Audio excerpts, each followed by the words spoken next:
Parabéns aos pais pelo dia, daqueles que são pais, daqueles que pretendem ser pais um dia, logo, logo, em breve. Irmãos, homens da igreja, quando eu vejo esse monte de criança, fico feliz e ao mesmo tempo fico bastante preocupado. Não por causa das professoras, sei que elas estão em boas mãos. Nós temos uma realidade ao nosso redor, que não é uma característica só de Guarulhos, do Jardim Fortaleza, mas do Brasil todo. Famílias esfaceladas, famílias quebradas, famílias disfuncionais, onde os pais, principalmente a figura masculina, têm falhado miseravelmente. Miseravelmente. E tem quebrado a lei de Deus e tem deixado mulheres, famílias abandonadas ao longo do caminho. E muitas mulheres têm que se dobrar, têm que se virar em 2, 3, para cuidar de uma casa, cuidar da educação dos filhos, que é tarefa dos pais homens. Quero fazer um desafio aos irmãos que são pais e têm suas famílias, permaneçam firmes na fé. Permaneçam firmes no Senhor, porque as tentações são muitas. São muitas. Continuem mantendo as suas casas no temor do Senhor. Orem com as suas esposas. Estudem a palavra com as suas esposas. Instruam seus filhos desde a mais tenra idade. Não só traga-os à igreja, isso é importante. O que eles vão ter agora é muito importante. Mas não substitui, nunca, de forma alguma, a presença do pai, ensinando os filhos na palavra do Senhor. Invistam na vida espiritual dos seus filhos.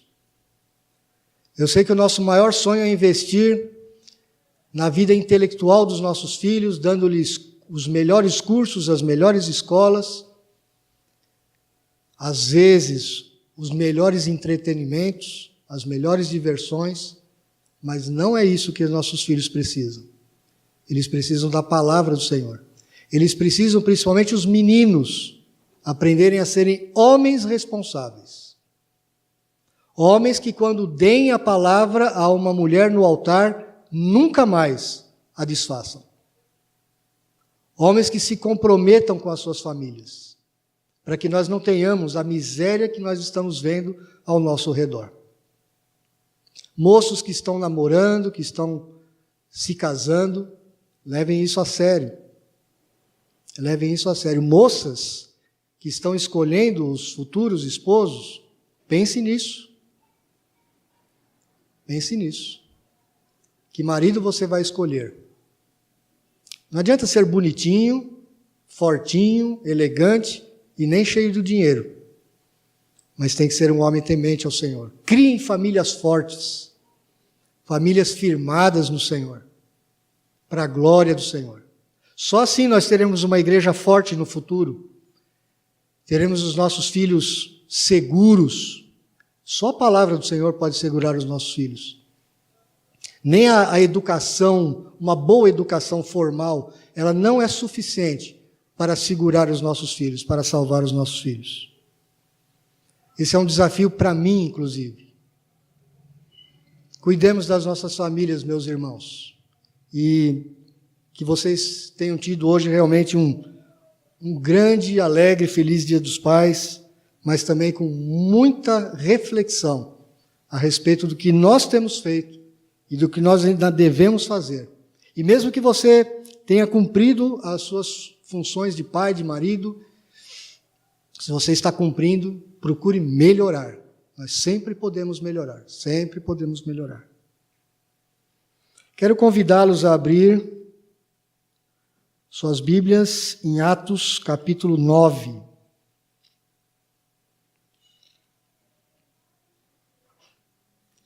do verso 1 ao 9. Antes de nós lermos, nós vamos orar mais uma vez. Pai, nós estamos todos diante do Senhor, que tem todo o poder para mudar as nossas vidas e para abençoar o teu povo. Por isso nós buscamos o teu favor, buscamos a tua bênção que enriquece. Deus, nós buscamos a tua ajuda. Abençoa as nossas famílias, abençoa as nossas casas, abençoa nós pais na tarefa de educarmos e guiarmos a nossa família nos caminhos do Senhor.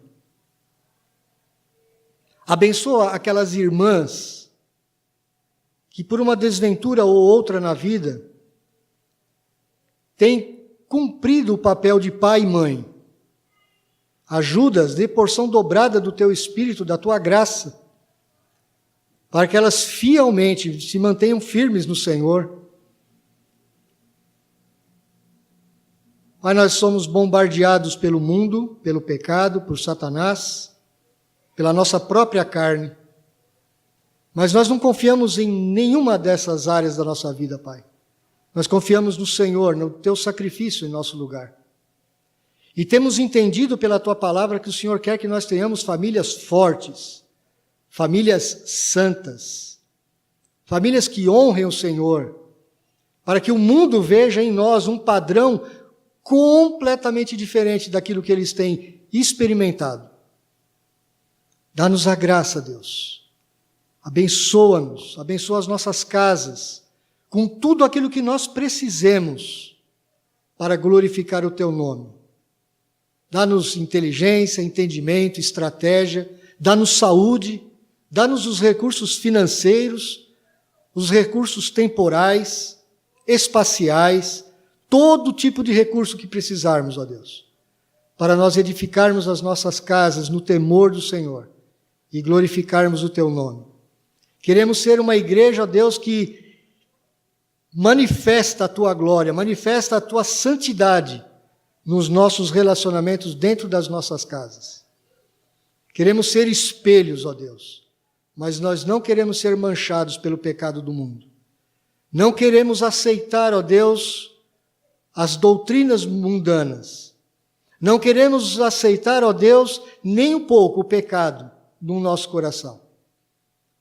Não queremos abrir mão, ó Deus, de obedecer a tua palavra. Ajuda-nos, em nome de Jesus. Amém.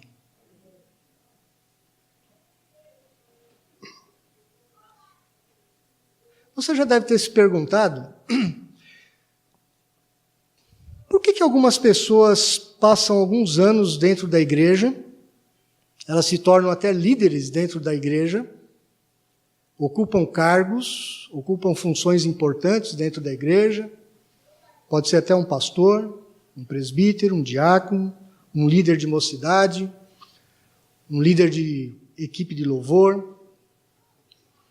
E depois de um bom tempo, essa pessoa abandona o evangelho, essa pessoa abandona todas as riquezas que ela encontrou nas Escrituras, que ela encontrou na convivência com o povo de Deus, ela abandona todas as riquezas do Espírito e ela se torna uma pessoa mundana. E compra todos os valores do mundo e abandona o evangelho. Por que isso acontece? Por que isso acontece? Eu não sei se você já se fez essa pergunta. Eu creio particularmente é porque muitas pessoas dentro da igreja, verdadeiramente, não são nascidas de novo. Não tiveram um encontro pessoal com o Senhor Jesus Cristo.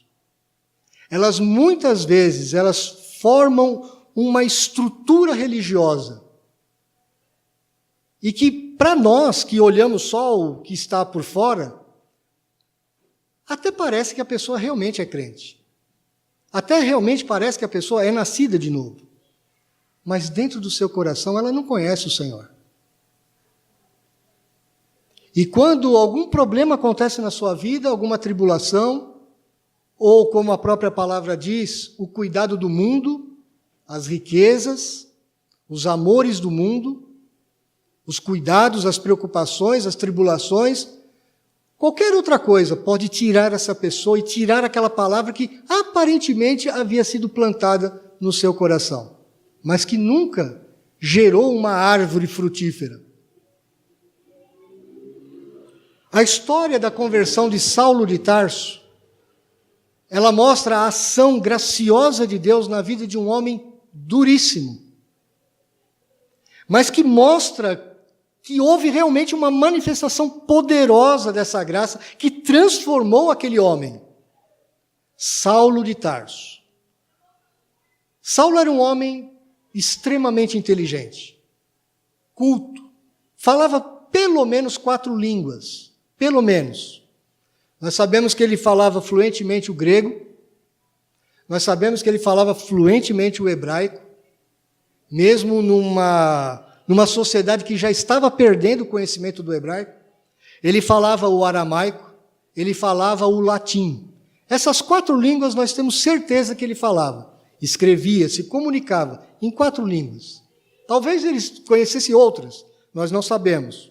Não podemos afirmar com certeza. Talvez alguma língua local, da onde ele era, de Tarso, Cilícia, Sicília na Itália, lá na Ásia Menor. Paulo era um homem extremamente religioso. Ele foi criado aos pés de Gamaliel, um grande mestre de Israel, que o ensinou desde cedo as escrituras hebraicas. Paulo era um homem, ou Saulo, eu vou, vez ou outra eu vou errar e vou falar Paulo, mas aqui ele ainda é Saulo. Não é que ele mudou de nome, é porque o nome Saulo é um nome em aramaico ou hebraico, que na verdade é equivalente a Saul. O nome dele é Saul no original. E depois não é que ele teve uma mudança de nome como Jacó, que mudou para Israel. Não. Ele passou a usar o nome dele grego, para não ter problemas, inclusive, nas suas grandes viagens missionárias. Mas ele não mudou o nome dele. Saulo de Tarso. Um homem religioso, zeloso da sua religião. Ele era um jovem, talvez aqui com 30 anos, pouco mais de 30 anos. Na faixa dos 30 anos, nós não temos certeza absoluta, mas jovem ainda, muito capaz, muito bem visto dentre a liderança do povo de Israel. Um homem tão zeloso pelas tradições judaicas, que ele perseguia a igreja do Senhor Jesus Cristo, como uma besta fera, como um homem cheio de raiva, cheio de ódio. Esse era Saulo de Tarso. Um homem, ao mesmo tempo, inteligente, sábio, competente e zeloso da sua religião a tal ponto que ele já havia consentido com a morte de muitos cristãos e havia mandado matar muitos cristãos. Muitos cristãos. Eu quero ler o texto de capítulo 9, versos de 1 a 9, que diz assim: Saulo, respirando ainda ameaças e morte contra os discípulos do Senhor, dirigiu-se ao sumo sacerdote e lhe pediu cartas para as sinagogas de Damasco, a fim de que, caso achasse alguns que eram do caminho, assim homens como mulheres, os levasse presos para Jerusalém. Seguindo ele estrada fora, ao aproximar-se de Damasco, subitamente uma luz do céu brilhou ao seu redor, e caindo por terra ouviu uma voz que lhe dizia: Saulo, Saulo, por que me persegues? Ele perguntou: Quem és tu, Senhor? E a resposta foi: Eu sou Jesus, a quem tu persegues. Mas levanta-te e entra na cidade, onde te dirão o que te convém fazer. Os teus companheiros de viagem pararam emudecidos, ouvindo a voz, não vendo contudo ninguém. Então se levantou Saulo da terra, e abrindo os olhos nada podia ver. E guiando-o pela mão, levaram-no para Damasco. Esteve 3 dias sem ver, durante os quais nada comeu, nem bebeu. A conversão de Saulo de Tarso ela é tão importante para Lucas, tão importante, que ele vai fazer um relato triplo dessa conversão. Ele vai repetir a conversão de Saulo no capítulo 22 e no capítulo 26. A única diferença em relação ao que nós estamos vendo aqui é que é um relato de Lucas, como narrador da história do que havia acontecido com Saulo. E no capítulo 22 e 26 é na própria palavra de Paulo. É um discurso do próprio Paulo, quando ele está diante de algumas situações que ele fala sobre a sua conversão. E lá ele acrescenta alguns dados que nós não temos aqui, no capítulo 9. Outros ele omite. Isso é uma técnica de Lucas, para até que aquele discurso que ele está repetindo não se torne cansativo. 3 vezes ele fala sobre a conversão de Saulo de Tarso. E o que é interessante, eu gostaria que você voltasse uma página na sua Bíblia.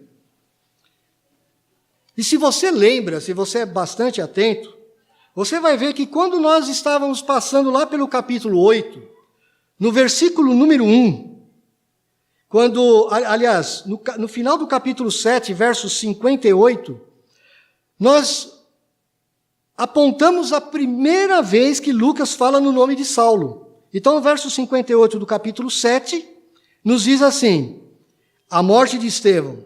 E lançando-o fora da cidade, o apedrejaram, as testemunhas deixaram suas vestes aos pés de um jovem chamado Saulo. Então, Lucas menciona Saulo pela primeira vez aqui. No versículo 1 do capítulo 8, ele novamente menciona Saulo. E Saulo consentia na sua morte. E no verso 3 do capítulo 8, novamente ele menciona Saulo. Saulo, porém, assolava a igreja, entrando pelas casas e arrastando homens e mulheres, encerrava-os no cárcere. Então isso logo no comecinho do capítulo 8. Final do capítulo 7, início do capítulo 8. Quando você pensa que Lucas vai falar sobre Saulo, ele não fala. Ele faz um grande parêntese, que foi o que nós expusemos nas últimas 3 semanas. Do verso 4 do capítulo 8 até o final do capítulo 8, no verso 40. Ele faz um parênteses enorme. Ele começa a falar de Filipe, o que Filipe fez na Samaria, o que Pedro e João depois foram fazer em Samaria. Ele mostra algumas conversões, a conversão do eunuco, que nós vimos na semana passada. Ele faz um parênteses para depois voltar em Saulo. E é interessante que depois, no capítulo 10, ele vai fazer um outro parênteses. Eu já vou adiantar aqui o que nós vamos ver daqui a um tempo. No capítulo 10, ele vai falar novamente sobre uma outra conversão, que é a conversão de Cornélio. E um pouquinho antes, ele fala sobre o ministério de Pedro e João de novo. Então é como se ele estivesse querendo falar de Saulo, mas ele só está dando alguns flashes. Olha, vocês vão ver o que Deus está fazendo na vida desse homem. Então, primeiro, nós vimos que Saulo realmente era um homem que estava determinado a acabar com a igreja do Senhor Jesus Cristo. E ele começa o capítulo 9, agora falando da conversão de Saulo, dizendo, Saulo respirando ainda ameaças. Essa expressão, ele está ligando com o que ele tinha terminado lá no versículo 3 do capítulo 8. Ele terminou o parênteses dele e voltou lá. Eu quero falar sobre Saulo. Eu quero mostrar para vocês o grande problema da igreja cristã no início. Chamava-se Saulo de Tarso. Ele era o grande representante do judaísmo para acabar com a igreja. Ele era um homem duro, um homem religioso, um homem sábio, um homem irrepreensível, inclusive na sua religiosidade. Ele não poderia ser acusado de nada dentro da sua religião. Mas ele passava por dramas enormes, que foi o que nós lemos na liturgia no capítulo 7 de Romanos. Ele tinha um verniz religioso. Ele era muito correto. Se você trouxesse Saulo de Tarso hoje aqui para os nossos padrões, para os nossos dias, você ia falar, que homem maravilhoso, que bênção que é Saulo. Ele é retíssimo, ele é corretíssimo em tudo que ele faz. Ele é justo. Ele é um homem extremamente religioso, zeloso. Ele chega cedo na igreja, ele é o último a sair, ele cumpre todas as suas funções. Ele está fazendo tudo o que ele faz muito bem feito, muito bem organizado. Mas ele não conhecia o Senhor Jesus Cristo. Ele não tinha verdadeiramente um novo nascimento dentro do seu coração. Assim como Nicodemos, aquele grande mestre de Israel, quando se encontrou com Jesus, Jesus o coloca numa situação difícil, porque fala, você para ver o reino de Deus, você precisa nascer de novo. Uma das grandes preocupações que eu tenho, meus irmãos, toda vez que eu estou diante de uma igreja, diante de um grupo grande de cristãos, será que todos que estão aqui nesta noite nasceram de novo? Será que todos tiveram um compromisso com o Senhor Jesus, um encontro pessoal com o Senhor Jesus, que mudou o seu coração, que fez você abrir os seus olhos espirituais, abrir o seu entendimento espiritual, para que você compreenda verdadeiramente o Evangelho e mude a sua vida? Essa é uma preocupação que eu sempre tenho. Recentemente eu estou estudando um livro para o seminário, chama-se A Igreja de Cristo, de um autor chamado James Bannerman, um puritano do século XIX. Nós tivemos que ler 2 partes do livro, cerca de 300 páginas, porque o livro tem 1000. E eu li esse livro na última semana. E eu fiquei mais preocupado ainda, porque ele mostra claramente a diferença entre a igreja invisível e a igreja institucional. A igreja invisível, a igreja do Senhor, que só o Senhor conhece, é composta de todos os eleitos de Deus, de todos aqueles que são realmente nascidos de novo. Mas a igreja que nós conhecemos, a Igreja Presbiteriana do Brasil, por exemplo, ela tem talvez alguns milhares de pessoas registradas ali como membros, que já fizeram sua profissão de fé, que já foram batizados, estão trabalhando nas igrejas, estão participando dos cultos nesta noite. Mas aquele livro me relembrou de novo que muitos que estão nesta igreja institucional, nesta igreja que você assina lá a sua profissão de fé, que você recebe os parabéns da liderança, muitos ainda não nasceram de novo, não fazem parte da igreja invisível. Isso me incomoda, isso me deixa preocupado. E eu me sinto na responsabilidade de realmente mostrar para vocês qual a necessidade de ter um encontro pessoal com Jesus Cristo que mude a sua vida, que mude o seu coração, mude a sua forma de enxergar todas as áreas da sua vida. Este era Saulo. Ele respirava ainda ameaças de morte contra os discípulos do Senhor. E olha o que ele faz. Ele tem acesso direto ao sumo sacerdote. Ele era uma pessoa importante. O pai de Saulo deveria ser um homem de posses, porque nós sabemos que Saulo de Tarso, ele tem cidadania romana. Nós não temos certeza se é por nascimento ou porque ele comprou a cidadania romana. Nós não temos essa informação. Mas, de qualquer forma, para ele ter saído de Tarso, na Cilícia, e ter ido para Jerusalém estudar aos pés de Gamaliel, com certeza ele tinha muitas posses. Ele, então, talvez faça parte de uma família muito importante de juristas, de grandes mestres do direito judaico, e ele tem acesso direto ao sumo sacerdote. O que ele pede para o sumo sacerdote? Verso 2. Ele pediu cartas para as sinagogas de Damasco, a fim de que, caso achasse alguns que eram do caminho, ou seja, cristãos, assim homens como mulheres, os levassem presos para Jerusalém. Olha a trama dele. Ele vai ao sumo sacerdote e pede autorização para ir a Damasco. Por quê? Porque Damasco ficava num outro país. Era a capital da Síria. A cidade de Damasco era uma cidade grande e muito importante. Uma cidade antiquíssima. Muito antiga. Desde os tempos de Abraão já existia Damasco. E em Damasco havia muitas sinagogas, muitos judeus. Para vocês terem uma ideia, no ano 66 depois de Cristo, alguns anos depois do que Lucas está escrevendo aqui, cerca de 4 anos depois, houve uma revolta dos judeus contra o Império Romano. Só em Damasco, morreram 18 mil judeus. Se você fala assim, mas 18 mil é pouco. Para aquela época era muito. As cidades não eram tão populosas como nós temos hoje. Então ele pede cartas do sumo sacerdote, me dá autorização, eu vou lá para Damasco, 240 quilômetros distante de Jerusalém, 6 dias de viagem, eu vou lá buscar aqueles cristãos que estão se reunindo nas sinagogas de Damasco, porque era onde os cristãos se reuniam, e eu vou trazê-los de volta para Jerusalém presos. Ou eles renunciam à fé, ou nós os apedrejamos novamente, como nós fizemos com Estevão. Era este Saulo de Tarso, um homem decidido, um homem que tinha estratégia, um homem que tinha planos, um homem dedicado ao seu grande objetivo de ser zeloso da lei de Israel e exterminar os cristãos.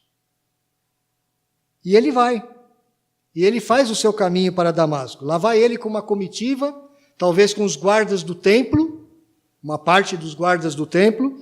O sumo sacerdote dá autorização, você pode ir lá, você vai para Damasco, você se encontrar cristãos lá, você prende e os traz de volta. Agora você se lembra qual que era a ordem do Senhor Jesus Cristo? O que a igreja tinha que fazer? Sair de Jerusalém, ir para a Judéia, Samaria e até os confins da terra. Esse era o plano do Senhor Jesus Cristo. Tinha acabado de haver uma perseguição, vocês lembram disso? Em Jerusalém, a igreja foi perseguida, ela se espalhou, o evangelho já estava chegando em Samaria, o evangelho já estava chegando no litoral da Palestina, através de Filipe. Filipe estava fazendo aquele grande trabalho de evangelização. O evangelho estava explodindo. Muitos daqueles judeus de Damasco, a 240 quilômetros ao norte, eles já tinham estado em Jerusalém no Pentecostes. O evangelho provavelmente ia explodir na Síria. E Saulo sabia disso. E eu vou acabar com esse projeto. Mas ele estava acabando com que projeto? Com o projeto do Senhor Jesus Cristo. O que o Senhor Jesus queria? Que os crentes saíssem de Jerusalém e fossem para todos os cantos do mundo, inclusive para a Síria, a 240 quilômetros de distância. E Saulo, o que estava fazendo? Eu vou trazê-los de volta. Eu não quero que eles façam isso, sem saber o que o Senhor Jesus estava fazendo. E esse foi o grande problema de Saulo de Tarso. E lá foi ele no verso 3, seguindo ele estrada fora, ao aproximar-se de Damasco, subitamente uma luz do céu brilhou ao seu redor. E caindo por terra, ouviu uma voz que lhe dizia: Saulo, Saulo, por que me persegues? Quando você vê na Bíblia alguma voz do céu chamando o camarada 2 vezes, ele está chamando por um grande propósito. Foi assim com Jeremias, foi assim com Samuel, foi assim com Moisés. Samuel, Samuel. Deus, quando chama alguém dessa forma, Ele está chamando para ser um profeta do Senhor. Paulo vai ser o grande pregador, nós sabemos disso. O grande apóstolo Paulo. Mas até então ele era Saulo, ele não sabia de nada do que o Senhor ia fazer na vida dele. E essa luz do céu, da glória do Senhor, a Shekinah, a glória de Deus que Ezequiel fala lá no seu livro, que estava presente no templo do Senhor, e que quando o povo de Israel foi levado cativo para a Babilônia, antes disso a glória do Senhor tinha saído de Israel, tinha saído do templo. Agora essa glória do Senhor Jesus, ela brilha sobre Saulo, e ele ouve essa voz do Senhor que lhe dizia: Saulo, Saulo, por que me persegues? Ora, se você é bom observador, você vai pensar, mas ele não estava perseguindo Jesus. Jesus já havia sido morto, já há algum tempo. E ele faz a pergunta no verso 5. Ele perguntou: quem és tu, Senhor? E a resposta foi: eu sou Jesus a quem tu persegues. Eu creio que Saulo deve ter ficado desnorteado nessa hora. A luz forte que o derrubou no chão, a voz que ele ouviu e que os seus amigos não ouviram, nada disso foi comparado com a grande revelação que ele faz aqui. Eu sou Jesus a quem tu persegues. Mas levanta-te, entra na cidade onde te dirão o que te convém fazer. Jesus já não podia estar falando para Saulo de Tarso aqui o que ele queria que Saulo fizesse? Não poderia? O anjo, quando falou para Filipe ir atrás do eunuco, por que o anjo já não pregou para o próprio eunuco?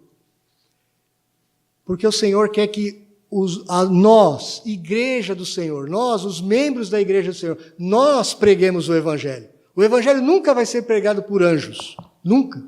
Os anjos podem até arquitetar as circunstâncias, eles podem preparar pessoas, mas eles nunca vão pregar o Evangelho para ninguém.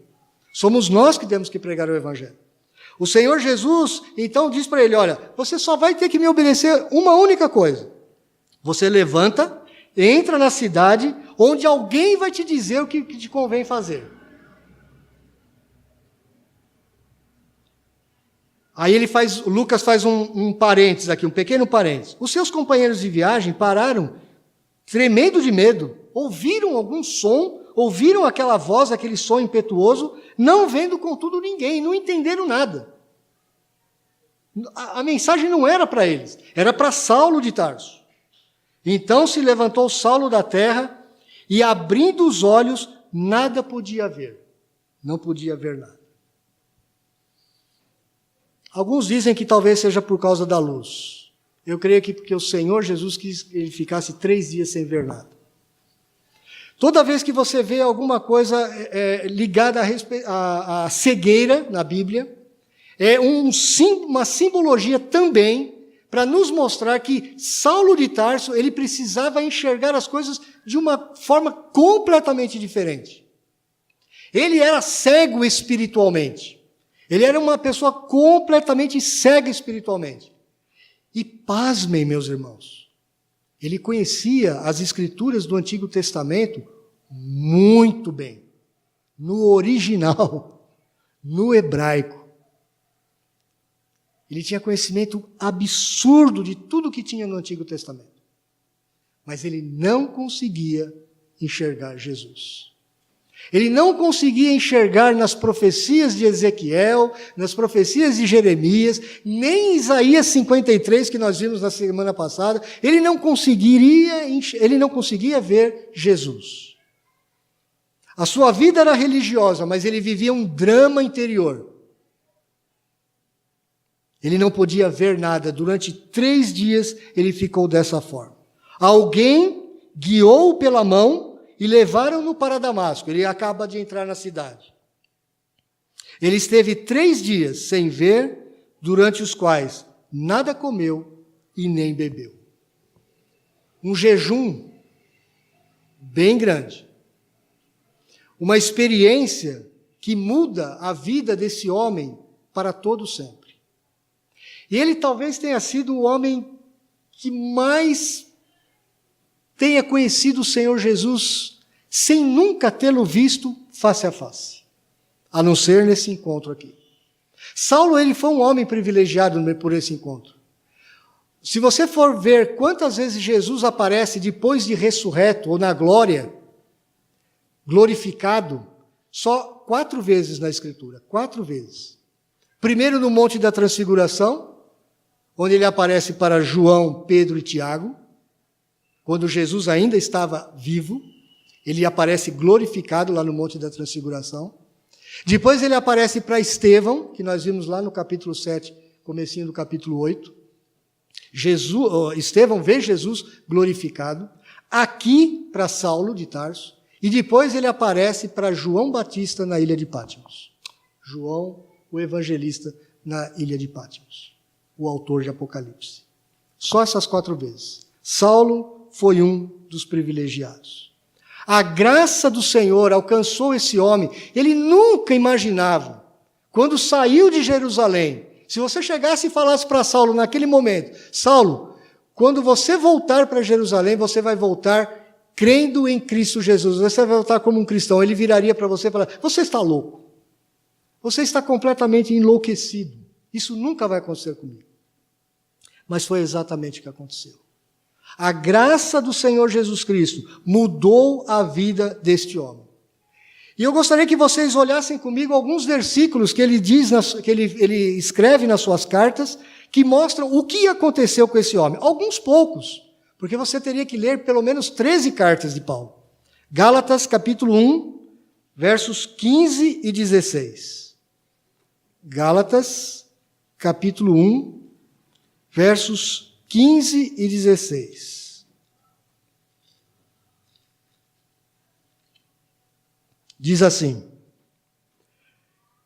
quando, porém, ao que me separou antes de eu nascer, me chamou pela sua graça, aprouve revelar seu Filho em mim, para que eu pregasse entre os gentios, sem detença, não consultei carne e sangue. A graça mudou esse homem, mudou os seus objetivos, mudou a sua vida completamente. Você pensa que é fácil? Para hoje, na nossa época, com toda a mobilidade social que nós temos, se você quiser, você pega um ônibus daqui, vai para o Nordeste e começa uma nova vida lá. Você pega um avião, vai para outro país, consegue entrar no país mesmo clandestino, você começa uma outra vida lá. Aquela época não era tão simples assim. Você deixar toda uma cultura sua, os seus parentes, a sua família, a sua grande família, as suas posições, e você, de repente, agora, de perseguidor da igreja, você chegar e falar: agora eu sou um cristão, eu sou seguidor de Jesus Cristo, é Ele o Messias prometido. Você tinha muito a perder, muito, mas muito a perder, inclusive a própria vida. E nós sabemos que Saulo, depois Paulo, foi muito perseguido, muito perseguido. Quase foi assassinado durante muitas vezes. Mas ele diz: aprouve a Deus revelar o seu Filho em mim. Ele reconhecia que foi a graça de Deus que revelou Jesus Cristo a ele. Mas eu quero convidá-lo a abrir também em Filipenses 3,12. Filipenses, capítulo 3, verso 12. Aquele que ia conquistar cristãos para o judaísmo, trazê-los de volta, ele tem que falar mais tarde, no capítulo 3, verso 12 de Filipenses: não que eu já tenha recebido ou tenha já obtido a perfeição, mas prossigo para conquistar aquilo para o que também fui conquistado por Cristo Jesus.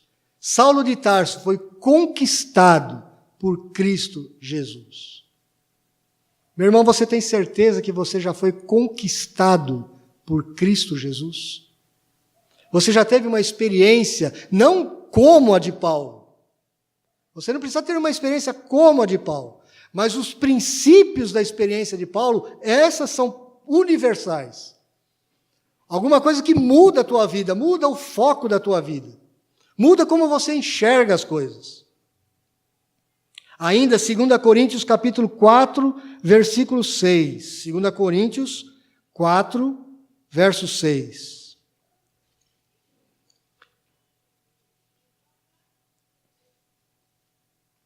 Talvez até aqui fazendo uma alusão à sua própria conversão. Ele diz, no verso 6 do capítulo 4 de 2ª carta de Paulo aos Coríntios: porque Deus que disse, das trevas resplandecerá a luz, Ele mesmo resplandeceu em nosso coração, para a iluminação do conhecimento da glória de Deus na face de Cristo. Você tem conhecido a Deus através da face do Senhor Jesus Cristo? Você tem visto o Senhor Jesus Cristo através das Escrituras? Você foi alcançado por esse mesmo Senhor de Saulo de Tarso, que o transformou em Paulo, o grande apóstolo? Ainda, 1 Timóteo capítulo 1, verso 14. 1 Timóteo capítulo 1, verso 14. Ele escrevendo para o jovem pastor Timóteo. Ele vai falar sobre fé e amor. Transbordou, porém, a graça de nosso Senhor, com a fé e o amor que há em Cristo Jesus. Graça é por onde nós somos salvos, e ela produz fé e amor. Você tem tido fé, confiança no Senhor Jesus Cristo? Você tem tido amor pelo Senhor e pela sua igreja? Amor pelo seu povo? Esse era Saulo de Tarso. Foi alcançado pela graça soberana e mudou completamente.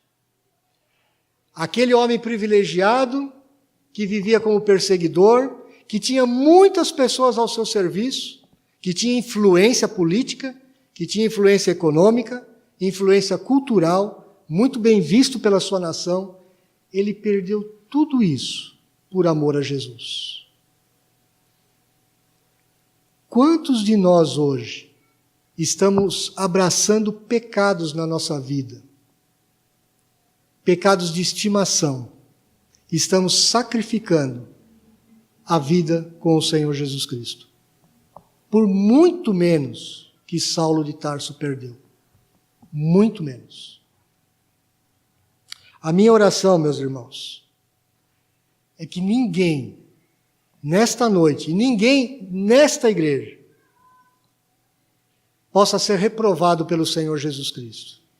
Ninguém nesta igreja não faça parte da igreja invisível. Todos, eu quero que todos façam parte da igreja invisível. Esse é o meu sonho. Meu sonho de ter uma igreja santa, de famílias santas, firmados na palavra, amantes do Senhor Jesus Cristo, amantes da sua palavra, que se alegrem com as Escrituras. Que como nós cantamos no último cântico, a cruz, eu olho para a cruz. A cruz é tudo para você? Você realmente tem convicção de que o seu velho eu já foi crucificado com Cristo?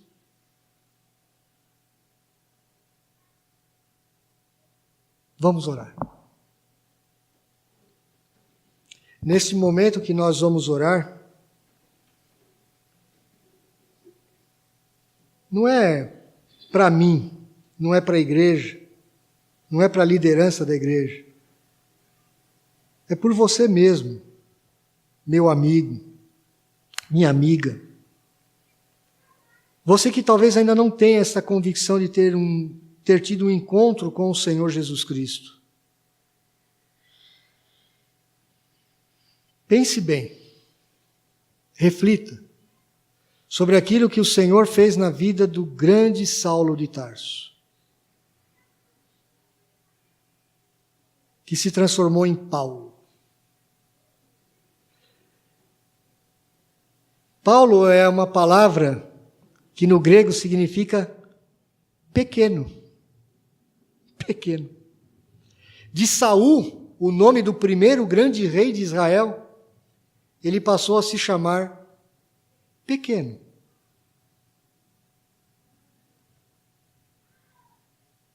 Reflita. Entregue a sua vida ao Senhor. Renuncie à sua vida de pecado ou à sua vida de religioso, que era o que Saulo era. Entregue sua vida ao Senhor Jesus. Pai, nós nos colocamos diante do Senhor. Nós sabemos que é o Senhor que convence o homem da justiça, do juízo e do pecado. É o teu Espírito que faz com que o nosso ser interior nasça de novo. É o Senhor que produz vida, é o Senhor que regenera. Nós podemos gastar as palavras mais lindas e mais bem colocadas do mundo aqui na frente, mas nunca elas produzirão o que o teu Espírito, usando esta palavra, pode fazer. Por isso eu te peço, Pai, em nome de Jesus, por misericórdia, salva a todos. Salva aqueles que ainda têm dúvidas no seu coração. Liberta, redime, restaura, renova, regenera, faz novas todas as coisas, Senhor. Nós sabemos que o Senhor é especialista nisso. O Senhor fez isso na vida daquele grande homem.